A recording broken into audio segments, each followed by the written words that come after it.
Pois é. Mas falando da direção com criança, eu tive o filho menor, né, da família, o Arthur. Ele é um garotinho, deve ter o quê? Tem 7 anos de idade. Mas ele tem uma inteligência cênica absurda, né?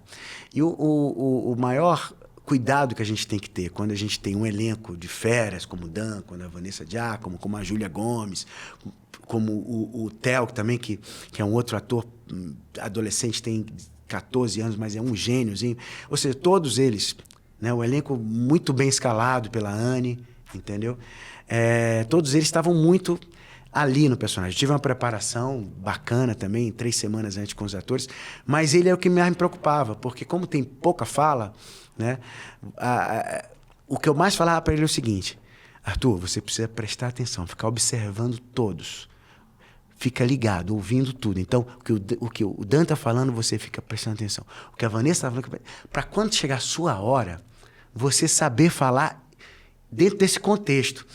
Claro que as palavras com ele são palavras um pouco mais entendíveis, né, para ele, palavras que a gente possa acessar essa comunicação com a criança, né?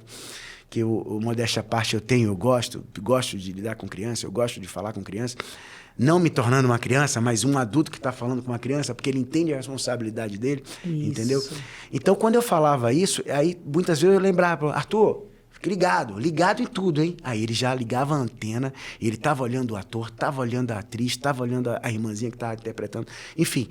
E quando ele vinha falar, ele vinha com uma carga emocional, sabe? Se emocionava, a lágrima descia. Então, para uma criança de 7 anos, entendeu? Vocês vão ver no cinema. Com né? certeza. E ele entrou no personagem. Total, é isso que você precisa. Total. As 3 semanas, né? O meu maior desafio é fazer essa química da família, né? Porque casal é um filme de crise familiar, né?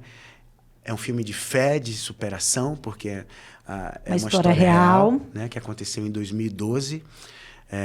A Renée Murdock foi uma americana que já morava aqui no Brasil há um tempo, no Rio de Janeiro, foi correr na praia da Orla, da Barra da Tijuca, e correndo, escutando a música, tranquila, com a vida totalmente, né, tranquila, vivendo um paraíso, né, aquela coisa que a gente fala quando a gente tem filhos saudáveis, quando a gente está tudo certo, a gente tem os conflitos familiares, mas coisas de ajuste, né?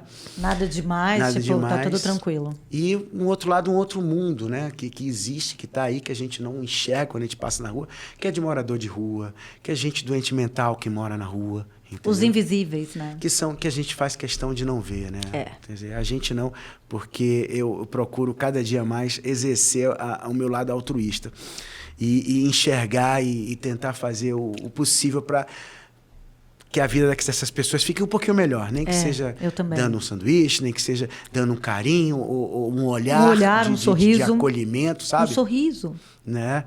E que precisam ser acolhidas e que não são pela sociedade. Enfim, ela correndo na praia da Barra Tijuca, um doente mental arrancou um pedaço de cerca de praia, uma madeira gigante na mão, como se fosse um taco de beisebol, e foi para frente dela e esmagou a cabeça dela. Ela caiu no chão e ele continuou batendo, as pessoas tiraram, mas depois que a cabeça dela já tinha se dividido. Uma história muito forte. Muito forte. Quando eu soube na época, eu fiquei assim... Aliás, todos, né? Uma cena muito difícil de rodar, porque é uma cena que existe muita técnica, a gente precisa mostrar a realidade e, ao mesmo tempo, ter o que precisa de termos de drama, de choque, porque foi um choque, na real. O que a Renée passou foi muito chocante. E ela desacordou e ficou, né, com menos 1% de chance de vida, né? Então, ela foi reacordada pelos socorristas, pela doutora enfermeira da ambulância e tal, e foi levada para um hospital. E de lá começa a saga do Philip, que é o marido dela, de não aceitar, apesar de todos os prognósticos médicos contrários, dizendo que ela não sobreviveria à noite. E ele não aceitou aquilo, né? E através da fé, através da ação, porque eu acredito que a fé precisa ter ação também, não basta você ter fé e ficar pedindo só a Deus sem você fazer nada. E ele fez coisas que realmente as pessoas se questionam, como transferir ela de hospital no momento que ela estava extremamente frágil, depois de uma cirurgia de neurológica muito severa, muito de horas, e ele já transferiu para um outro hospital, pegou a infecção hospitalar, e mesmo assim ele não desistiu. E o filme conta a história dessa família que precisa de ajuste diante dessa trágica situação, desse ataque que ninguém esperava, entendeu? E que trouxe alguma mensagem para a família que nós talvez não sabemos. O filme, eu não vou dar um spoiler. Não pode falar, mas trouxe uma mensagem. Mas trouxe, né? A história é real, quem quiser pesquisa, aconteceu tá no Rio de Google, Janeiro, tudo, em 2012. Então isso pode falar, porque ela sobreviveu sem sequela nenhuma, e a ciência até hoje não sabe explicar como que essa mulher conseguiu sobreviver, porque o estado dela era muito crítico, né? Se ela sobrevivesse, ela provavelmente estaria num estado vegetativo, surdez, cegueira, entendeu? Enfim, e ela sobreviveu sem nenhuma sequela.